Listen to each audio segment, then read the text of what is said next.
Good morning friends सकाल गुरुत्वपूर्ण खबर में पुणी थे आपण मानक स्वागत करछि मोजिद। तो फ्रेंड्स प्रत्येक दिन भली बहुत गुड़े बचा बचा खबर सहित जहाँकि योजना निजुक्ति नुआ नुआ बड़ बड़ घोषणा सहित राजनीति भली गुरुत्वपूर्ण एक खबर भिडियो रही महामारी केते आक्रांत केउ जिलू केते सुस्थ होती संपूर्ण खबर आम यह भिडियो मध्यम रही। तेणु आपण मैंने 2 मिनिट अधिक समय दे यह भिडियो को शेष पर्यंत देखंतु एवं आज दिन खबर जानापी आपन को कौन भिडियो किंबा न्यूज़ पेपर देखा पड़ोनी से चलतु डेरी नक भिडियो पर नजर पकईबा। नजर पकड़ा पूर्व जदि आम चैनल नुआ हो भिडियो देखुं तो तले दिखाई नाली रंगर सब्सक्राइब बटन को क्लिक कर पाखर घंटी चिन्ह को देवे ऑल नोटिफिकेशन दबाई दिंतु कारण प्रतिदिन एमती लेटेस्ट अपडेट हेल्पफुल भिडियो सर्वप्रथम पाइबापी आम सह जोड़ हो रही था जहाद्वारा आम जब नुआ भिडियो आणव आपण पाखे पहुँच सर्वप्रथम। नंबर 1 राज्य में स्कूल कॉलेज और पाठपढ़ा नहीं गाइडलाइन जारी। राज्य सरकार अनलक 4 गाइडलाइन अनुसार बंद रहिबो स्कूल कॉलेज और अन्य शिक्षानुष्ठान एवं अक्टोबर पूजा छुट्टी पर्यंत स्कूल कॉलेज विद्यालय अन्य शिक्षानुष्ठान ट्रेनिंग और कोचिंग अनुष्ठान और अंगनवाड़ी इत्यादि शिक्षादान कार्य बंद रहिबो। तेबे शिक्षानुष्ठान बंद रहिले भी परीक्षा खाता देखा और अन्य प्रशासनिक कार्य चलिबो। तेबे ऑनलाइन और डिस्टेंस शिक्षा पूर्व भली चालू रहिबा संग को यह प्रोत्साहन दियाइबो एवं ऑनलाइन पाठपढ़ा भली टेलिंग काउंसिलिंग लागू स्कूल में 50% शिक्षक कर्मचारी आसवाक विद्यालय और गणशिक्षा और उच्च शिक्षा विभाग अनुमति दे पारिबो। नंबर 2 सेप्टेम्बर पहला ही महंगा है पेट्रोल दाम। सेप्टेम्बर मासर आरंभ पेट्रोल दर वृद्धि सहित होउची। तेबे मंगलवार पुणी थे पेट्रोल दाम बढ़ी जाइए। तैल मार्केटिंग कंपनी मंगलवार दिन पेट्रोल दाम 5 टंका प्रति लिटर महंगा होइछि। आमे आपनको जणाइबाकू चाहूबु जे अंतर्जातीय बजार तैल दर लगातार भाव वृद्धि पाई। तेबे कंचा तेल दाम 5 मास उपरे हेबा लगातार भाव वृद्धि पाउछि। तेबे इंडियन ऑयल वेबसाइट अनुसार दिल्ली कोलकाता मुंबई और चेन्नई पेट्रोल दाम मंगलवार क्रमशः 82 टंका 8 पैसा 83 टंका 57 पैसा 88 टंका 73 पैसा एवं 84 टंका 4 पैसा प्रति लिटर रही। तेबे रविवार कंपनी दिल्ली कोलकाता चेन्नई पेट्रोल दाम थिला 9 टंका प्रति लिटर वृद्धि होइछि। सेहिपरि मुंबई रे पेट्रोल दाम 10 टंका प्रति लिटर महंगा होइतिला। नंबर 3 चलित मास मिलिबो एककालीन 4 मासर भत्ता। चलित मास एककालीन 4 मासर माधवबाबू पेंशन भत्ता हिताधिकारी को प्रदान करा एने राज्य सरकार निष्पत्ति नहीं सूचना देते सामाजिक सुरक्षा और भिन्नक्षम सशक्तिकरण मंत्री अशोक पंडा एवं से कहते यही योजना थिबा समस्त हिताधिकारी मानक सेप्टेम्बर और डिसेम्बर जाए भत्ता प्रदान करा एवं ता सहित सेप्टेम्बर 7 पर्यंत बढ़िला चाषी पंजीकरण अवधि।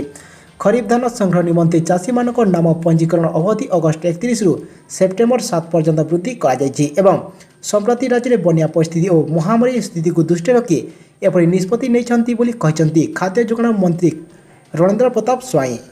नंबर 4 एथर बिना भक्तर हेबा दुर्गा पूजा। महामारी जो एथर दुर्गा पूजा रे अनेक कटकणा करिछि कमिशनरेट पुलिस। तेबे चलित वर्ष भुवनेश्वर हेब निराडंबर पूर्ण दुर्गा पूजा एवं प्रथम थर बिना भक्तरे माँ पूजा पाइबे। बिना तोरण और बिना साजसज्जा केवल मंडप में माँ दर्शन देवे एवं मंडप में 10 रु अधिक पूजा कमिटी सदस्य रही पारिबे नाही। तेबे पूजा कमिटी सदस्यों बैठक पर एभली निष्पत्ति नहीं कमिशनरेट पुलिस एवं नियम न मानिले आईनगत कार्यानुष्ठान नियाजिबो। राजधानी सार्वजनिक दुर्गा पूजा दीर्घ दिन इतिहास में प्रथम थर करी एभली घटिबाकू जाउछि। नंबर 5 एथर सबु शनिवार छुट्टी रहिबो सरकारी ऑफिस। एथर सबु शनिवार छुट्टी रहिबो सरकारी ऑफिस।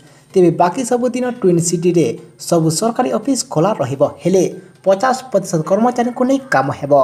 तेबे ग्रुप 1 अधिकारी माने ऑफिस आसीबा सह केउ कर्मचारी माने केबे आसीबे ता जणैबे। एहा व्यतीत एसआरसी ऑफिस पुलिस अग्निशम विभाग स्वास्थ्य विभाग पौर संस्था आदि समस्त कर्मचारी को नहीं कार्य करिबे। नंबर 6 आज विमान यात्रा हेला महंगा। आज विमान यात्रा होइछि महंगा। तेबे विमान मंत्रालय बा एएसएफ 10 टंका वृद्धि करिछि। एही शुल्क आज घरे एवं अंतर्जातीय यात्री नियाजिबो एवं घरे एवं अंतर्राष्ट्रीय यात्री उपरे एएसएफ अलग अलग होता है। तेबे एएसएफ विमान मंत्रालय घरे यात्री पूर्वर 150 टंका आदाय करा बेले किंतु आज 160 टंका देवाकू पड़िबो एवं अंतर्राष्ट्रीय यात्री पूर्वर $4.85 नियाजाउथिला किंतु वर्तमान $5.2 देवाकू पड़िबो। एही फीस रे अलग अलग एयरलाइंस गाइडलाइन एवं विमान संख्या आधार 2 रु 3 टंका भितर होई पारे। नंबर 7 आसंता 24 घंटा पर्यंत राज्य में प्रबल अति प्रबल वर्षार संभावना।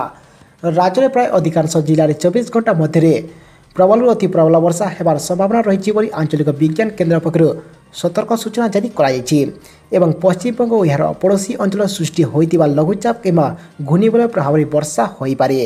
तेज जारी कर सतर्क सूचना अनुसार आसंता 24 घंटा मध्य राज्यर बहु जिले में वर्षा और वज्रपात संभावना रही। तेज से जिलागुड़िक है मयूरभंज, केन्दुझर, देवगढ़, सुंदरगढ़, अनुगुल और बालेश्वर जिले में प्रबल अति प्रबल वर्षा होबार संभावना रही। नंबर 8 युक्त 2 एडमिशन पर ऑनलाइन आवेदन प्रक्रिया समयसीमा वृद्धि। दिल्ली विश्वविद्यालय आवेदन तारीख घुंचला। एवं अगस्ट 31 तारीख में आवेदन शेष तारीख थिला, जहाँ वर्तमान 7 दिन पर्यंत घुंचाई दिखाई। एने गणशिक्षा मंत्री समीर रंजन दास केंद्र शिक्षा मंत्री को चिठी लिखि जनइथिले। एही चिठी को ग्रहण कर दिल्ली विश्वविद्यालय स्नातक आवेदन को 1 सप्ताह लगी घुंचाई दिखाई एवं युक्त 2 एडमिशन पर ऑनलाइन आवेदन समय सीमा वृद्धि होइछि। तेज सेप्टेम्बर 4 तारीख आउ 7 दिन वृद्धि कर युक्त 2 लगी आवेदन तारीख को 11 सेप्टेम्बर पर्यंत वृद्धि करने नहीं सूचना देले गणशिक्षा मंत्री समीर रंजन दास एवं राज्य में विभिन्न अंचल में बन्या कारण यह निष्पत्ति निया मंत्री कहते। नंबर 9 आसिला खुशी खबर। राज्य में पुणी गड़ब बस। महामारी कटकणा को नहीं राज्य सरकार एवं सेप्टेम्बर मासरे किछिटा गाइडलाइन जारी करछन्ति। तेबे वर्तमान राज्य में बस चलाचल पुणी थे स्वाभाविक होगाकू जाउछि एवं राज्य में बस चलाचल नहीं परिवहन मंत्री पद्मनाभ बेहरा प्रतिक्रिया रखिछन्ति एवं आज बस चलुछि एवं घरोई और सरकारी बस चलाचल स्वाभाविक होउछि एवं कटकणा कोहल होइथिबारु बस चलिबा नै मंत्री आशावादी अछन्ति। तेबे एने परिवहन मंत्री पद्मनाभ बेहरा निजर प्रतिक्रिया दे कहछन्ति जे बस मालिकଙ୍କ टिकस छाड़ सह अन्य दाबी पूरण करा जायछि।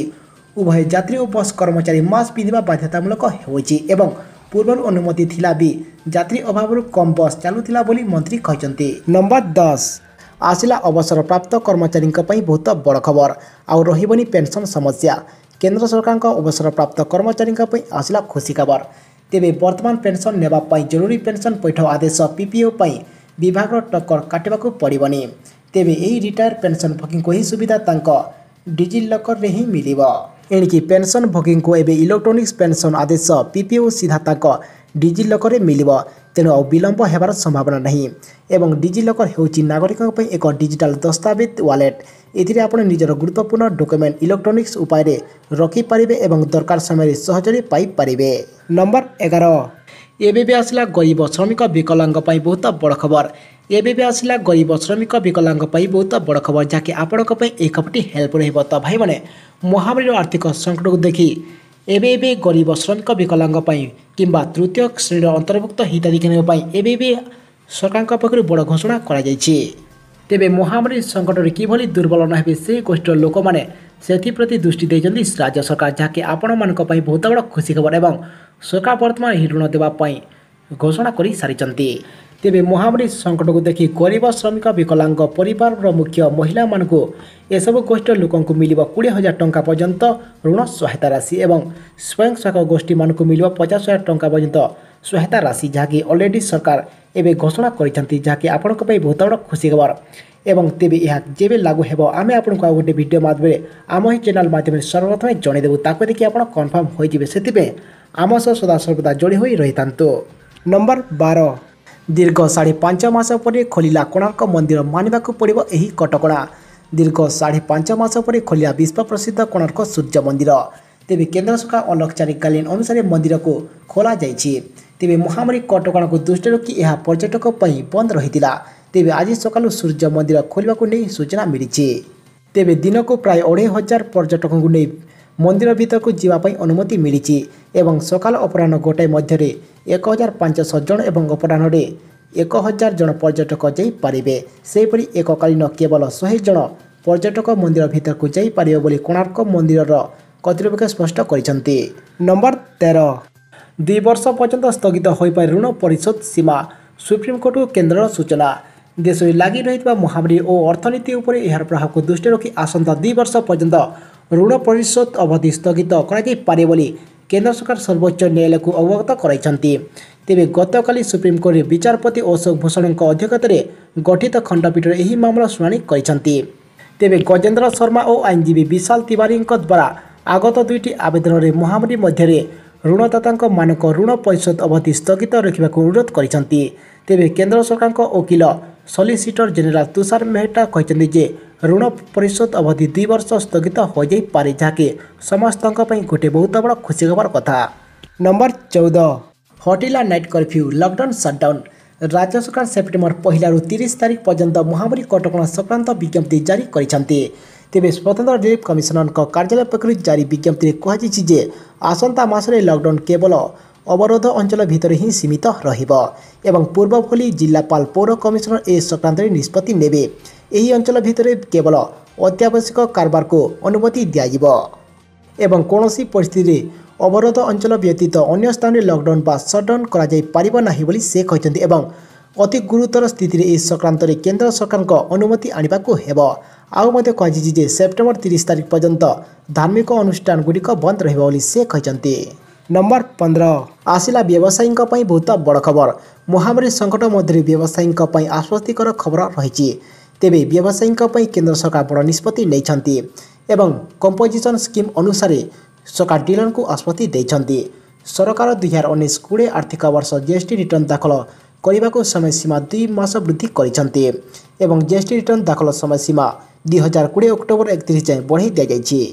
तेबे गत किछि मास मध्य द्वितीय थर रिटर्न दाखल समय सीमा बढ़ाई दि जाइछि। या पूर्व रिटर्न दाखल शेष तारीख जुलाई 15 तारीख थिला। या परि शेष तारीख अगस्त 31 तारीख वृद्धि करा जाइथिला। नंबर 16 आसिला कालिया योजना को ने बहुत बड़ खबर। एबी आसिला कालिया योजना को ने बहुत बड़ खबर। देखंतु वर्तमान राज्य में जो अनेक अयोग्य हिताधिकारी यही योजना टंका पाइथिले किंबा अंतर्भुक्त थिले वर्तमान समस्त अयोग्य हिताधिकारी को बाद दिया किंबा कटा यही कालिया तरफ जहाँकि समस्त गोटे बहुत बड़ खबर एवं आउ मत एवं कालिया कड़ाकड़ी जांच प्रक्रिया जारी रही। तेणुक जो मान डॉक्यूमेंट पेंडिंग थिला किछि दिन पूर्व तेबे आपण माने चाहिए वर्तमान आपण डॉक्यूमेंट को चेक करेंगे एवं यही कालिया को एमती एबे टंका देवार तारीख एपर्यंत आसनी। तेणुक आपण माने अपेक्षा करंतु कारण एबे अनेक हिताधिकारी डॉक्यूमेंट एबे पेंडिंग अच्छी। तेणुक आपण माने किछि दिन अपेक्षा करंतु किंबा यही जांच प्रक्रिया सरे जे आपनको एथिरे टंका मिलिबो।